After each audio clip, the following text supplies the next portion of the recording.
इस लेक्चर में national security versus judicial review के बारे में डिस्कस करेंगे। अभी ये डिबेट न्यूज में आई है, सुप्रीम कोर्ट और सेंटर के बीच में कॉन्फ्लिक्ट हुआ है। क्यों हुआ है?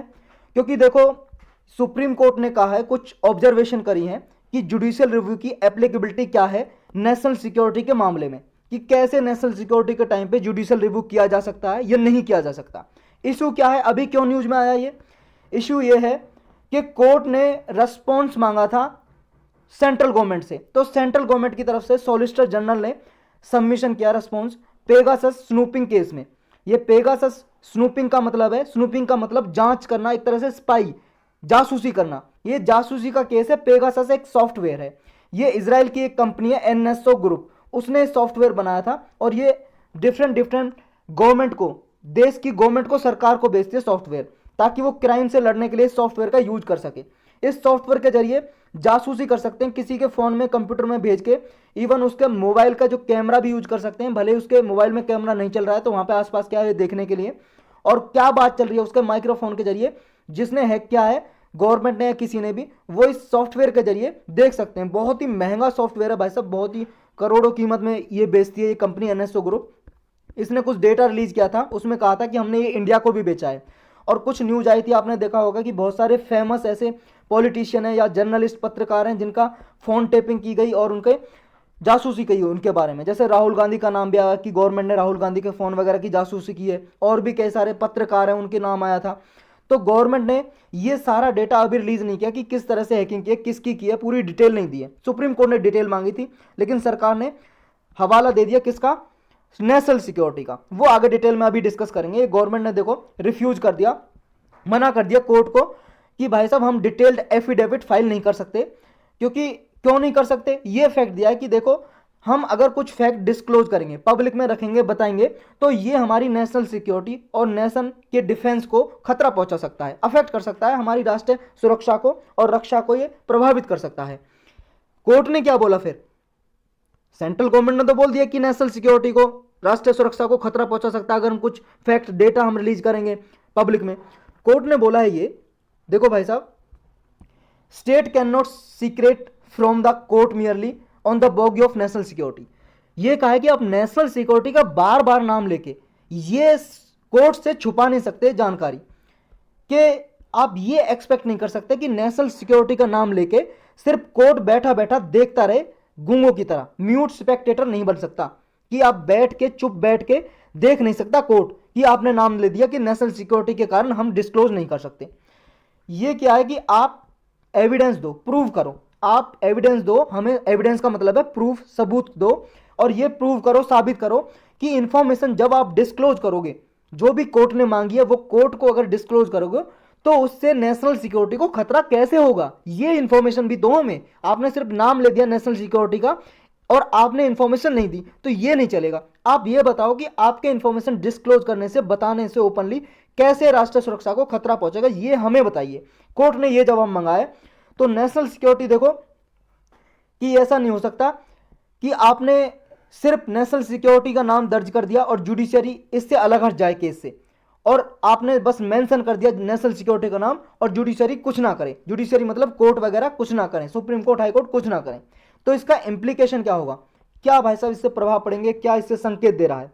कोर्ट ने देखो ये तो एक्सेप्ट किया है, ये स्वीकार किया है कि जो जुडिशियल रिव्यू है वो नेशनल सिक्योरिटी के मामले में कुछ लिमिटेड है। मतलब कुछ ही मामलों में, जहां पे नेशनल सिक्योरिटी का मामला आएगा तो कुछ ही मामलों में सिर्फ कोर्ट जुडिशियल रिव्यू कर सकता है। जुडिशियल रिव्यू क्या है, इसके बारे में थोड़ा ब्रीफली डिस्कस करेंगे। वैसे हमने डिटेल में जुडिशियल रिव्यू के बारे में डिस्कस किया हुआ अलग लेक्चर में, पॉलिटिकल लेक्चर में देख सकते हैं आप, पूरा डिटेल में लेक्चर है, लेकिन हम ब्रीफली यहाँ पे डिस्कस करेंगे लास्ट में अभी, क्योंकि जुडिशियल रिव्यू की बात चल रही है।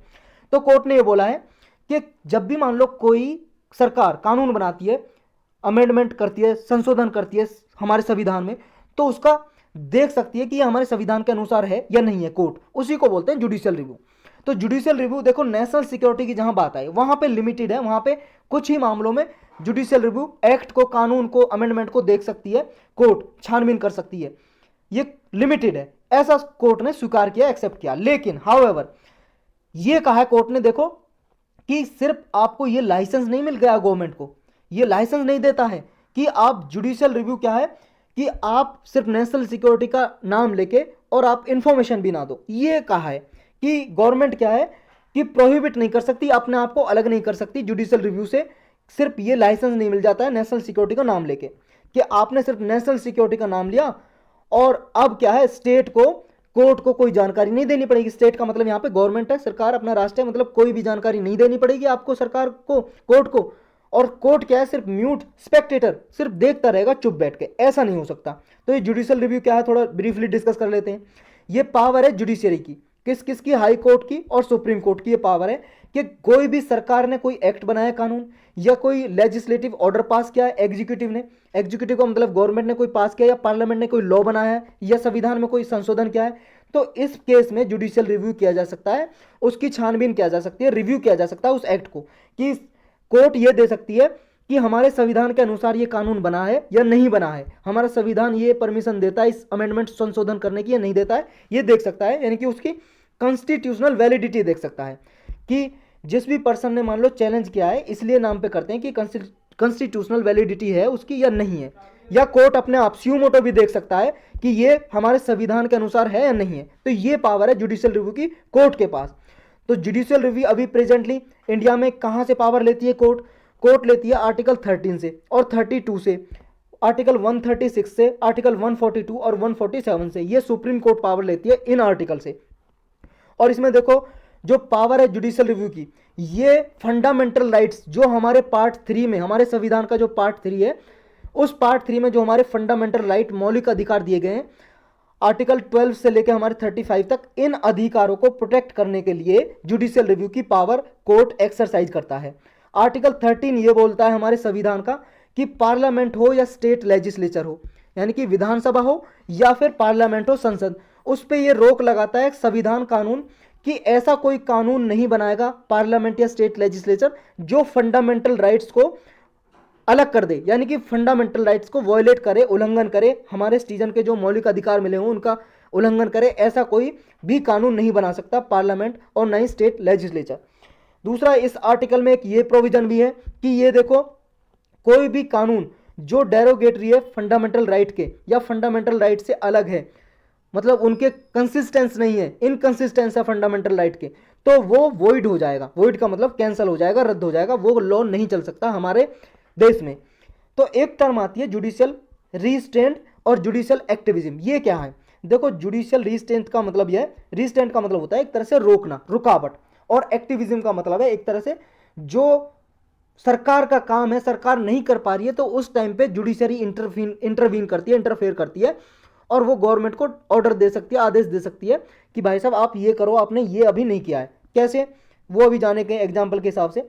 रिस्ट्रेंट की बात करें अभी हम, तो इसमें जज क्या है, जो कॉन्स्टिट्यूशन हमारे संविधान की ओरिजिनल इंटेंट है उसको देखता है कि किसी गवर्नमेंट ने, सरकार ने जब ये कानून बनाया है हमारे संविधान के अनुसार है या नहीं है।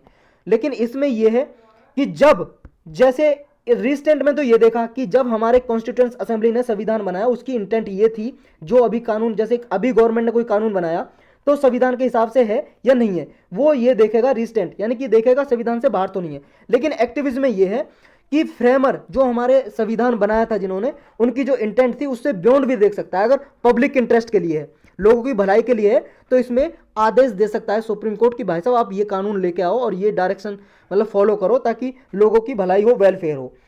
मतलब इसमें तो देखो कॉन्स्टिट्यूशन के दायरे में देखता है रिस्ट्रेंट, और इसमें कॉन्स्टिट्यूशन के दायरे से बाहर भी देख सकता है, आदेश दे सकता है। नेक्स्ट है कि इसमें रिस्ट्रेंट में ही देखता है कि जो लिखा हुआ है कानून में, लॉ में, उसके हिसाब से, और इसमें एक तरह से लिविंग कॉन्स्टिट्यूशन है, यानी कि चेंजेस हो सकते हैं ओवर द टाइम, चेंज कर सकते हैं इसमें एक्टिविज्म में।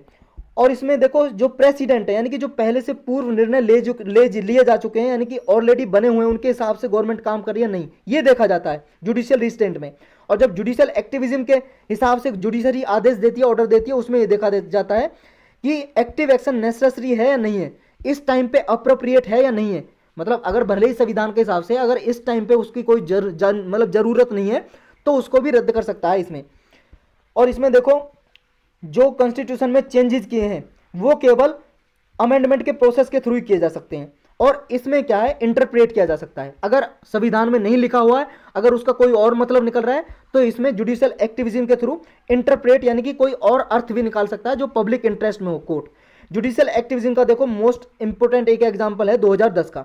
दिल्ली में पॉल्यूशन बहुत ज्यादा बढ़ रहा था, तो दिल्ली में सुप्रीम कोर्ट ने आदेश दिया दिल्ली गवर्नमेंट को कि भाई साहब आप सीएनजी गैस चलाओ, सीएनजी गैस से पॉल्यूशन नहीं होता है, तो इतना, तो आप सीएनजी गैस लेके आओ। तो ये सीएनजी गैस से चलने वाली बस लेके आओ। तो ये सीएनजी बसेज चलाई गई 2010 में कोर्ट के आदेश पे। तो यही था बस इस लेक्चर में।